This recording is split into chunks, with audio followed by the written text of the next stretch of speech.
Hi friends, मैं आकांक्षा शर्मा जी की with आकांक्षा में आपका स्वागत करती हूँ। मध्य प्रदेश आंगनवाड़ी सुपरवाइज़र का आज हम प्रैक्टिस सेट 5 करने वाले हैं।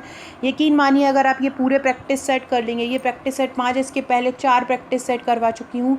साथ में हमारी एक एम सीरीज़ चल रही है सुपरवाइज़र की, जो थ्योरी क्लासेस है।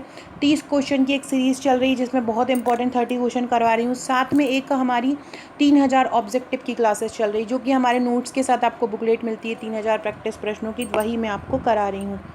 इसके अलावा ये प्रैक्टिस सेट जो 5 है, इसकी जो पिछले जो प्रैक्टिस सेट की पीडीएफ है, वो मैंने जो आपको सुपरवाइज़र के नोट्स के साथ हमारा एक ग्रुप मिला होगा, उसमें मैं दे दी हूँ। तो चलिए स्टार्ट करते हैं बहुत ही शानदार प्रश्नों की सीरीज़ के लिए।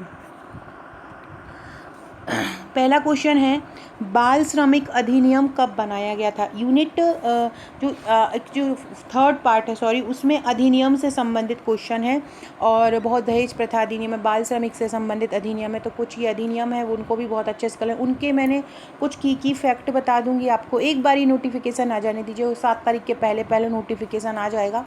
तो एक बार अगर नोटिफिकेशन जैसे ही आएगा, नियम अधिनियम जितना भी प्रबंधन हुआ, कुछ लोगों को कंप्यूटर में प्रॉब्लम आ रही, इतने हज़ारों प्रश्नों की प्रैक्टिस करा दूंगी ना कि आपका, अगर जो आप लोग पूरी मेहनत से, लगन से मेरे द्वारा जो दिए नोट्स हैं, मेरे द्वारा जो दिया ग्रुप है और मेरे द्वारा दिए जो वीडियो है फॉलो करेंगे, तो आपका बिल्कुल भी एग्ज़ाम नहीं रुकेगा। हम मैथ और रीजनिंग भी करेंगे। नोट्स जो मैं ग्रुप के बारे में बता रही हूँ, वो ग्रुप हमारे नोट्स लेने पर ही आपको मिलता है, जहाँ पर ये सभी PDF में उपलब्ध करवाती हूँ। साथ में हार्ड कॉपी जो है वो आपके घर पे पहुँचती है 7 बुकलेट की। बाल श्रमिक अधिनियम कब आया था? 90, 91, 85 या 86? तो बाल श्रमिक अधिनियम आया था 1986 में। क्या था ये? तो ये बाल मजदूरी को लेके आया था कि बाल मजदूरी करना एक अपराध है।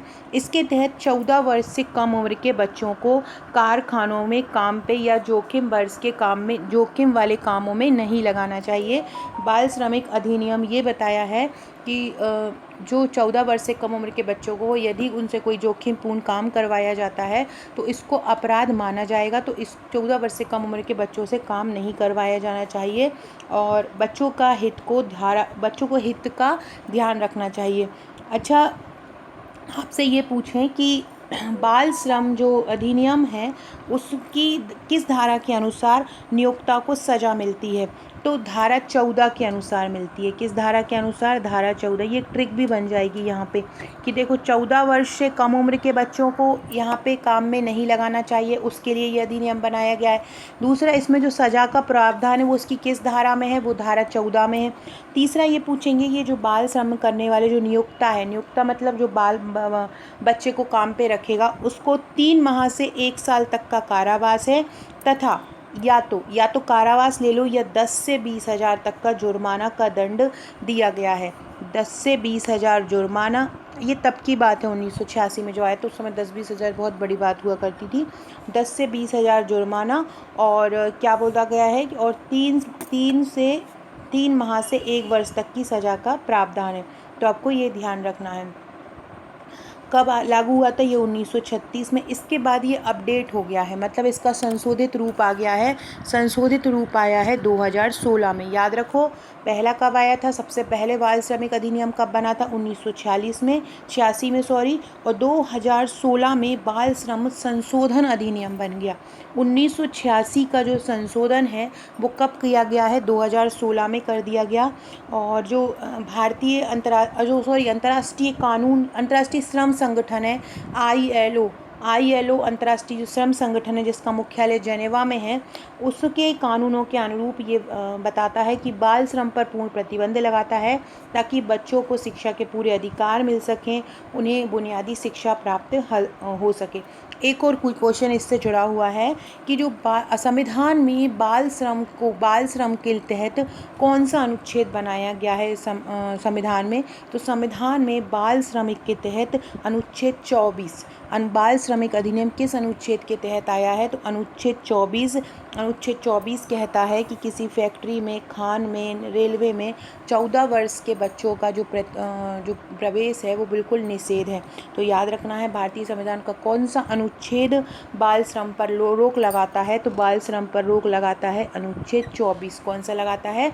बाल श्रम पर रोक कौन सा अनुच्छेद लगाता है? अनुच्छेद 24 बाल श्रम पर रोक लगाता है।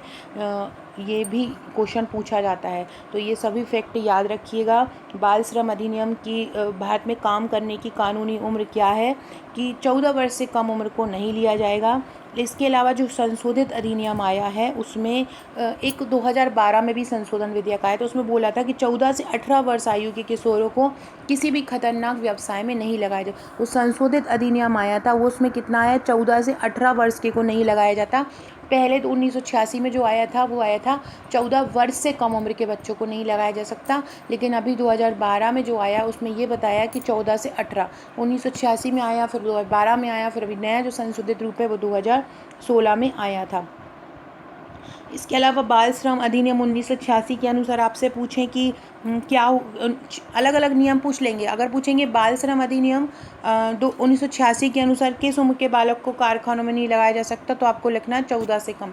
अगर आपसे पूछें कि बाल श्रम अधिनियम 2016, तो आपको याद रखना है 14 से 18। 14 से 18 वर्ष तक के बच्चों को आप कारखानों में नहीं लगा, मतलब 0 से 18 वर्ष तक के बच्चों को नहीं लगा सकते। तो ऐसे अलग अलग आपसे अलग अलग पूछेंगे, तो आपको ये याद रखना है। इसके अलावा एक और क्वेश्चन आपसे पूछेंगे, बाल श्रम निषेध दिवस कब मनाया जाता है। बाल श्रम निषेध दिवस तो ये मनाया जाता है 12 जून को मनाया जाता है। याद रखिएगा कब मनाया जाता है, ये 12 जून को मनाया जाता है। तो बाल श्रमिक दिवस कब मनाया जाता है, बाल श्रम निषेध दिवस कब मनाया जाता है, वो भी याद रखिएगा।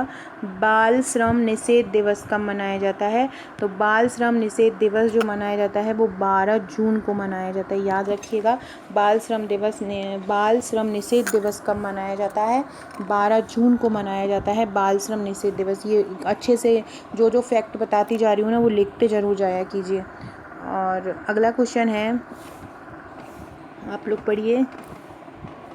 भारत सरकार के IMS एक्ट का संबंध किससे है। स्तनपान और स्थूल पोषक तत्व से, टीकाकरण और ICDS कार्यक्रम से, डिब्बा बंद पूरक आहार और ऊपरी आहार से, HIV एड्स और स्तनपान से। तो इसका मतलब जो IMS एक्ट है वो है क्या। सबसे पहले ये समझ लो कि IMS एक्ट जो है वो है क्या और इसका संबंध किससे। तो इसका फुल फॉर्म होता है infant milk substitutes feeding bottles and infant foods. इसका ये फुल फॉर्म होता है। और ये जो देता है, ये जो प्रोडक्ट जो बनाया गया है, डिब्बा बंद पूरक आहार और ऊपरी आहार से जो बच्चों को आहार दिया जाता है वो इस एक्ट के तहत जो प्रावधान है उसके अंतर्गत दिया जाना चाहिए। तो ये आपको याद रखना है। IMS एक्ट क्या है, शिशु दुग्ध, इसको इंग्लिश में बोलेंगे शिशु दुग्ध अनुकल्प पोषण बोतल और शिशु, ये एक अधिनियम है। और ये डिब्बा बंद जो पूरक आहार ऊपरी आहार रहता है उससे संबंधित ये रहता है। नवजात को जो डिब्बा बंद पूरक आहार है और ऊपरी आहार है वो 4 से 6 माह की आयु में, तो 4 से 6 मोस्टली ये बोला जाता है 6 माह के बाद दिया जाता है, लेकिन कहीं कहीं पर 4 से 6 माह भी लिखा हुआ है। तो वो उसके तहत डिब्बा बंद पूरक आहार ऊपरी आहार दिया जाता है। तो ये जो सबसे पहले ये भी याद रखो कि ये IMS जो एक्ट आया था वो कब आया था। तो IMS एक्ट आया था 2003 में। तो जैसे कि बच्चे को लेंगे बाहर से कोई पोषण आहार लाना है तो उसके पहले सबसे पहले ये जानना ज़रूरी है कि वो IMS एक्ट के तहत आता है क्या। क्योंकि देखो माँ के दूध का तो कोई विकल्प नहीं है। जन्म के शुरुआती 6 महीने तक बच्चे को माँ का ही दूध दिया जाता है और 6 महीने से 2 साल तक के बच्चे को स्तनपान के साथ साथ पूरक आहार भी दिया जाता है। बाज़ार में मिलने वाला जो डब्बा बंद आहार होता है वो माँ के दूध जितना बताता है कि हमारा जो पोषण होने का दावा करता है उसका प्रचार प्रसार करता है, लेकिन 2 साल से कम उम्र वाले बच्चों को ऐसा आहार देना एक कानूनी जुर्म होता है। बाहर का आहार देना एक कानूनी जुर्म होता है। तो ये आपको शिशु दुग्ध अधिनियम जो आया था उसी को 1992 में जो आया था उसी को संशोधित करके 2003 में IMS एक्ट लाया, जिसके तहत माँ के दूध के विकल्प के तौर पर किसी भी डिब्बा बंद दूध, शिशु आहार, बोतल का उत्पादन या आपूर्ति वितरण या प्रचार नहीं कर सकता। अगर ऐसा कोई करता है, कोई स्वास्थ्य कर्मी ऐसा करता है कि ये माँ के दूध के बराबर पोषण देगा, ये हमारा पोषण लो, पोषण का डब्बा ले लो, तो उसको कानूनी कार्रवाई का प्रावधान है। उसके विकल्प के तौर पर अगर बच्चे को बेबी फूड दिया जाए स्तनपान के विकल्प के तौर पर, तो उसका बच्चों पर शारीरिक भी प्रभाव पड़ता है और मानसिक विकास पर भी प्रभाव पड़ता है। फिर भी ये काम आजकल इतने कानून होने के बावजूद डिब्बा बंद आहार मार्केट में धड़ल्ले से बिक रहे हैं। तो इसलिए ये आपको पता होना चाहिए कि ये IMS एक्ट कब आया। IMS एक्ट कब आया? 2003 में आया। इसके पहले 1992 में इसका संशोधित रूप आया था। तो ये सभी चीज़ें याद रखिएगा। और IMS का मैंने फुल फॉर्म भी आपको बता दिया है। IMS मतलब शिशु दुग्ध अनुकल्प पोषण बोतल और शिशु। अगला क्वेश्चन है, बच्चों की संख्या की दृष्टि से विश्व में भारत का कौन सा स्थान है?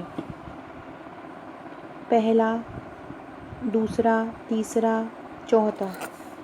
विश्व में बच्चों की जनसंख्या की दृष्टि से देखा जाए तो दूसरा स्थान है। कौन सा है? दूसरा। और जनसंख्या की दृष्टि से भी दूसरा है। अब तो 2011 के अकॉर्डिंग देख रहे हैं, जनगणना के अनुसार। वैसे देखें तो भारत पहले नंबर पे ही आने वाला है, आ ही चुका है। बच्चों की संख्या की दृष्टि से विश्व में भारत का कौन सा स्थान है? दूसरा स्थान है। कौन सा है? दूसरा सर्वाधिक जनसंख्या वाला देश है। अगला क्वेश्चन करने से पहले फ्रेंड्स, ये हमारा सुपरवाइज़र का पैकेज है। इस तरह का नोट्स आपको मिलेगा। ये आपको वस्तुनिष्ठ प्रश्नों का एक प्रैक्टिस सेट मिलेगा। साथ में आपको ये 7 बुकलेट मिलेंगी। आप ये देख सकते हैं पोषण स्वास्थ्य करंट डाटा के साथ है, हैंड रिटन है ये नोट्स। और इसमें करंट अफेयर्स जैसे कि स्वास्थ्य नीति हुआ, स्वास्थ्य नीति से संबंधित प्रश्न है, NFHS की जो रिपोर्ट है उससे संबंधित प्रश्न है, पूर्व परीक्षा में आए हुए प्रश्न है, टीकाकरण से संबंधित प्रश्न है, कुपोषण से संबंधित प्रश्न है, और जीवन की विभिन्न अवस्थाओं में पोषण से संबंधित प्रश्न है, महिला बाल विकास ये योजना और संस्था की बुक है। इसमें सभी स्वास्थ्य के जितने भी संस्थाएं हैं, कब स्थापना हुई, उनके अध्यक्ष कौन हैं, जितनी भी योजनाएं हैं करंट से लेकर पुरानी जितनी भी योजना है महिला बाल विकास की, बच्चों से संबंधित सभी को कवर किया है। ग्रामीण विकास विभाग की योजना, इसके अलावा समान गणित, तर्क शक्ति, कंप्यूटर का है, शिशु की प्रारंभिक देखभाल, सिद्धांत, इसमें बहुत शानदार सिद्धांत एक साथ दिए गए हैं। इसके बाद ये वस्तुनिष्ठ प्रश्न मैंने ऊपर भी बताया है, ये नियम अधिनियम प्रबंधकीय गुण शारीरिक संरचना के प्रश्न हैं, और ये 1000 वन लाइनर की बुकलेट है। देखो फ्रेंड्स, जो मध्य प्रदेश का जो सुपरवाइज़र का जो एग्ज़ाम होना है बहुत कम समय मिलेगा। अभी तैयारी नहीं करेंगे, बैठे रहेंगे, तो जो लोग तैयारी कर रहे हैं वो एक नंबर पर पहुंच के अपना सिलेक्शन ले लेंगे। सबसे पहली बात, सुपरवाइज़र का एग्जाम अलग अलग शिफ्टों में होना है। तो आपको ये ध्यान रखना है कि अगर आप मार्केट से कोई एक बुक लेते हैं और सोचेंगे उसका काम हो जाएगा और आपका सिलेक्शन हो जाएगा, तो ऐसा नहीं है। हज़ारों प्रश्नों की आपको प्रैक्टिस करनी पड़ेगी। इसलिए मैंने अपने नोट्स के साथ देखिए 2 प्रैक्टिस सेट रखे हैं, एक वस्तुनिष्ठ प्रश्नों का और एक 1000 वन लाइनर का। साथ में आपको हम हमारा व्हाट्सएप का ग्रुप प्रोवाइड कराते हैं। ये व्हाट्सएप का ग्रुप केवल उन्हीं को मिलता है जो हमारे नोट्स परचेस करते हैं। उसमें जितना भी मैं प्रैक्टिस सेट अभी एक वीडियो में मैं प्रैक्टिस सेट 5 करा रही हूँ, इसी ग्रुप में दिया जाएगा। पिछले 4 प्रैक्टिस सेट भी इसी ग्रुप में दिए। साथ में अलग अलग 10-10, 20-20 क्वेश्चन बना के, जहाँ से मुझे लगता है कोई करंट डाटा मिला है ये आ सकता है, या कोई प्रीवियस क्वेश्चन मिला है, अलग अलग स्टेट के एग्जामों में जो क्वेश्चन पूछे जा चुके हैं महिला सुपरवाइज़र के, वो मैं यहाँ पे कराती हूँ। तो ये ग्रुप इतनी शानदार तैयारी करवा रहा है ना आपको, और नोट्स इतने शानदार है ना कि आपका सिलेक्शन आपको ज़रूर ही मिलेगा। तो अगर आप ये नोट्स लेना चाहते हैं तो इसका चार्ज है 1399 प्लस 100 रुपये इसका कुरियर चार्ज है। भारत में कहीं भी रहते हो आपको मुझे व्हाट्सअप करके बोलना है कि मैम हमको नोट्स लेना है, आपको अपना एड्रेस भेजना है विद पिन कोड और 2 मोबाइल नंबर, आपको अपनी जगह, अब मैं आपको पेमेंट नंबर दूंगी, आपको पेमेंट करके मुझे स्क्रीनशॉट देना है। 7 से 8 वर्किंग डेज़ में ये आपके घर पे पहुंच जाएंगे। तुरंत आपको पेमेंट करने के बाद ग्रुप से जोड़ लिया जाएगा, जहां आपकी तैयारी स्टार्ट हो जाएगी। तो ये अगर नोट्स लेना चाहते हैं, बहुत ही शानदार table chart, flow chart, hand written के साथ ये कवर किया ताकि आपको पढ़ने में बर्डन ना लगे। बुक से पढ़ने में जैसे बर्डन लगता है, बारीक बारीक अक्षर रहते हैं, हमारे नोट में बहुत जो फॉन्ट है बहुत बड़ा है, क्योंकि हैंड रिटन है, मैंने ही बनाए हैं नोट्स। हैंड रिटन रहता है जैसे कि मेरा MPPSC प्री और मेंस का रहता है, वैसा ही ये नोट्स हैं। 7 बुकलेट हैं, theory, objective plus one liner, सभी कुछ इसमें कवर है। तो अगर आपने ये नोट्स नहीं लिए हैं तो ज़रूर मंगाइएगा ये पूरे नोट्स। इसके अलावा ये बुकलेट भी आपको कोई का मैसेज आता है मेरे पास कि कैश ऑन डिलीवरी का, तो कैश ऑन डिलीवरी का कोई ऑप्शन हमारे पास नहीं है, आपको हम ही से ही नोट्स मंगाने पड़ेंगे पर्टिकुलर, और 7 से 8 वर्किंग डेज़ में आपके पास ये पहुंच जाएंगे। चलिए स्टार्ट करते हैं अगला क्वेश्चन।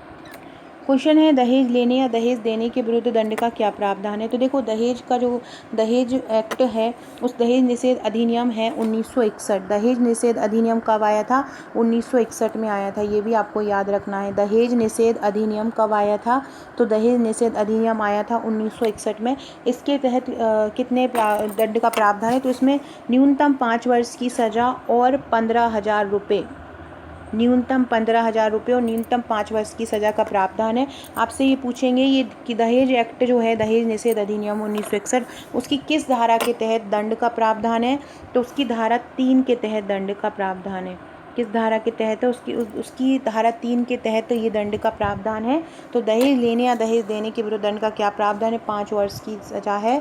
किसके तहत है? धारा 3 के तहत है। और कितने रुपए का प्रावधान है? 15,000 रुपये का। किस अधिनियम में है? दहेज अधिनियम 1961 में। दहेज लेने या दहेज देने के विरुद्ध दंड का क्या प्रावधान है? धारा 3 के अंतर्गत 5 वर्ष की सज़ा और 15,000 रुपये का जुर्माना। कौन सा अधिनियम? ये 1961 है। किस धारा के तहत है? ये धारा 3 के तहत है। तो ये आपको ध्यान रखना है। इसके अलावा 5 वर्ष का कैद और 15,000 तक के जुर्माने का प्रावधान है। तो ये सभी आपको फैक्ट अच्छे से याद रखना चाहिए। दहेज उत्पीड़न का मामला किस आईपीसी की किस धारा में दर्ज होता है? ये भी याद रख लो। दहेज उत्पीड़न का जो मामला है वो 498 धारा में दर्ज होता है। कितने में? 498 उत्पीड़न का मामला आईपीसी की धारा 498 केस में दर्ज होता है। अगर कोई झूठा केस दर्ज कराता है तो उसके तहत, जैसे कोई दहेज एक्ट का झूठा करता है, तो धारा 485 के अनुसार यदि आपके पास सबूत होता है कि ये आपने गलत इल्ज़ाम लगाया है, तो उसके लिए आपके खिलाफ़ जो कार्रवाई हो रही है वो रोक भी सकती है। दहेज प्रथा को रोकने के लिए ये दहेज अधिनियम 1961 लाया गया था। इसमें 2 सेक्शन है, जिसमें सेक्शन 3 और 4 आते हैं। सेक्शन 3 के तहत दहेज लेना या दहेज देना दोनों ही अपराध है। ये धारा 3 के तहत, जिसमें 5 वर्ष की सज़ा और 15,000 रुपये का प्रावधान है। अगला क्वेश्चन है आयुष्मती योजना का संबंध किससे है? आयुष्मती योजना, एक सेकेंड, आप लोग सोचिए तब तक कि आयुष्मती योजना का संबंध किससे है। आयुष्मती, अब आयुष्मती आ रहा है तो समझ लो महिलाओं से ही संबंधित है। दिख ही रहा है जब आयुष्मती। अब यहाँ पे विवाह से संबंधित हो सकता है, या पुरस्कार से होता है, या एजुकेशन से, या चिकित्सा से होता है। तो आयुष्मती जो योजना है, एक सेकेंड,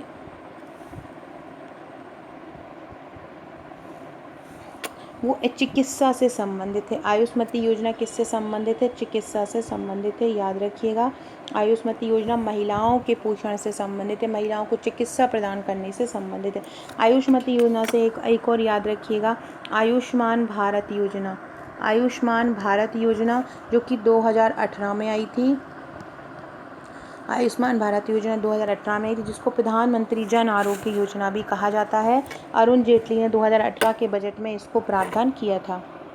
अगला क्वेश्चन है फ्रेंड, व्हाट्सएप ग्रुप से जरूर जुड़ जाइएगा। जीके अभी तक आकांक्षा के डिस्क्रिप्शन बॉक्स में और कमेंट बॉक्स में लिंक दे दी है। एक पब्लिक ग्रुप सुपरवाइज़र के लिए भी बनाया है, उसकी लिंक भी कमेंट बॉक्स में दे दी है।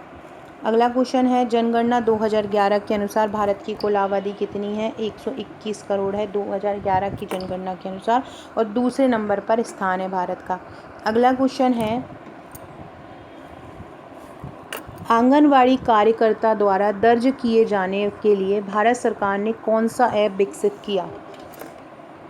केयरिंग, पवन, करुण या पोषण ट्रैकर? तो कार्यकर्ता जो बच्चों का एक पोषण नाप पाएंगे उसके लिए कौन सा ऐप जारी किया है? तो उसको जारी किया है पोषण ट्रैकर। और ये हर स्मार्ट पूरे आंगनवाड़ियों को इससे जोड़ा जाएगा। इस ऐप से हर समय उपलब्ध हो पाएगी जानकारी पोषण से संबंधित। महिला बाल विकास के द्वारा इसके तहत विभिन्न जिलों में स्मार्टफोन भी जो है दिए गए हैं, स्मार्टफोन भी प्रदान किए गए हैं, ताकि जो आंगनवाड़ी कार्यकर्ता हैं वो आसानी से इस पोषण ट्रैकर के तहत अपना जो बच्चों का पोषण ट्रैक कर सकें। आंगनवाड़ी कार्यकर्ता को लॉगिन पेज पर जाना होता है। इसके लिए मोबाइल नंबर दर्ज करना होता है और सत्यापन हो जाता है, जिसके तहत ये अपना जो खुद का ये ऐप से अपने जो आंगनवाड़ी हैं वहाँ पर पोषण को बच्चों के ट्रैक कर सकती हैं। आईसीडीएस सेवाओं का लाभ लेने की दृष्टि से अस्थायी निवासी कौन होगा? जो आंगनबाड़ी क्षेत्र में 6 माह से कम निवास करता हो, जो आंगनबाड़ी क्षेत्र में 6 माह से अधिक निवास करता हो, कोई नहीं, दोनों। देखो अब बोल रहे हैं अस्थायी निवासी। तो आईसीडीएस जो सेवा है, आईसीडीएस समन्वित बाल विकास कार्यक्रम है जो 0 से 6 वर्ष के बच्चों के लिए है, इसको आईसीडीएस बोलते हैं। और इसकी जो स्थापना हुई थी, ये जो बना था वो बना था 1975 में बना था। और इसका जो लाभ लेने की दृष्टि से इसमें स्थायी वो होते हैं जो 6 वर्ष से अधिक समय से किसी आंगनवाड़ी क्षेत्र में रह रहे हों। लेकिन जो इसमें पहला ऑप्शन दिया है, जो आंगनवाड़ी क्षेत्र में 6 माह से कम का निवास करता हो, तो यही आंसर होगा। अगर किसी भी आंगनवाड़ी केंद्र में स्थायी निवासी होना है आईसीडीएस सेवाओं का लाभ लेने के लिए, तो वहाँ पे कम से कम 6 माह से अधिक का निवास करना चाहिए। जो 6 माह से कम निवास करेगा वो क्या होगा? वो वहाँ पे अस्थायी निवासी होगा। तो ये फैक्ट आपको याद रखना है। एक मुझे कमेंट बॉक्स में एक आंसर दीजिएगा कि जो आईसीडीएस आई थी, समन्वित बाल विकास कार्यक्रम आया था 1975 में, वो किस पंचवर्षीय योजना में आया था? ये भी अपने सभी लोग कमेंट जरूर किया कीजिए। कमेंट करते हैं तो मुझे पता रहता है किसको मेरे वीडियोस पसंद आते हैं, तो सभी लोग कमेंट जरूर किया कीजिए। मध्य प्रदेश में कितने आंगनवाड़ी केंद्र हैं? 84,465, 80,600, 85,000 या 85,400। तो मध्य प्रदेश में आंगनवाड़ी केंद्र है 84,465। और आपसे पूछें मिनी आंगनवाड़ी केंद्र कितने हैं, तो मिनी आंगनवाड़ी केंद्र हैं 12,670। कितने आंगनवाड़ी केंद्र हैं? 84,465 है। और मिनी आंगनवाड़ी केंद्र कितने हैं? 12,670 मिनी आंगनवाड़ी केंद्र हैं। और इसके बाद जो भवन स्वीकृत हैं, लगभग 23,000 भवन स्वीकृत हैं जो आंगनवाड़ी केंद्रों में रहेंगे। और 2023 में भारत में अगर पूछें कितने आंगनवाड़ियां हैं, तो लगभग 14 लाख, 13.9 लाख समथिंग है, तो मतलब लगभग 14 लाख मध्य प्रदेश में आंगनवाड़ी केंद्र हैं।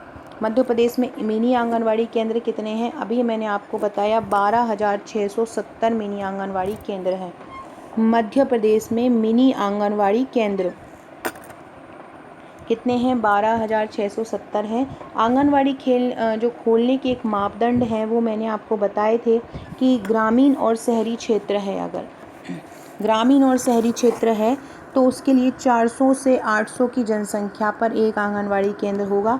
आदिवासी क्षेत्र में 300 से 800 की जनसंख्या पर। शहरी और ग्रामीणों में कितनी? 400 से 800 की जनसंख्या पर। आदिवासी क्षेत्रों में 300 से 800 की जनसंख्या पर। इसके बाद जो 1500, ये तो हो गए आंगनवाड़ी केंद्र। अगर मिनी आंगनवाड़ी केंद्र खोलना है तो 150 से 400 किसमें? जो ग्रामीण और शहरी क्षेत्र हैं। और आदिवासी क्षेत्र में 150 से 300। ये पूरी टेबल जो इसकी है मैं आपको ग्रुप में भेज दूंगी, पब्लिक ग्रुप में भी भेज दूंगी और पेड ग्रुप में भी भेज दूंगी। लिंक आपको डिस्क्रिप्शन बॉक्स में मिल जाएगी और कमेंट बॉक्स में मिल जाएगी, जुड़ जाइएगा।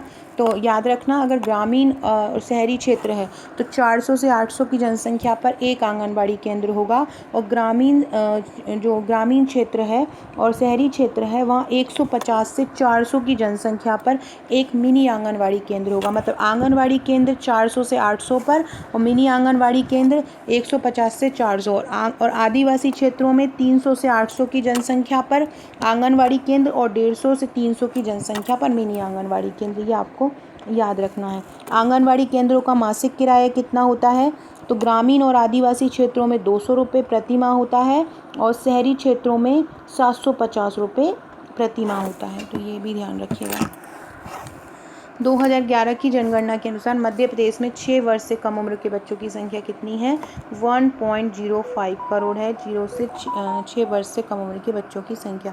एकीकृत बाल सेवा परियोजना जो है वो केंद्र सरकार की ये भी ध्यान रखिएगा, ये मैंने अभी बताया था। ये जो आईसीडीएस प्रोग्राम है, एकीकृत बाल विकास सेवा परियोजना,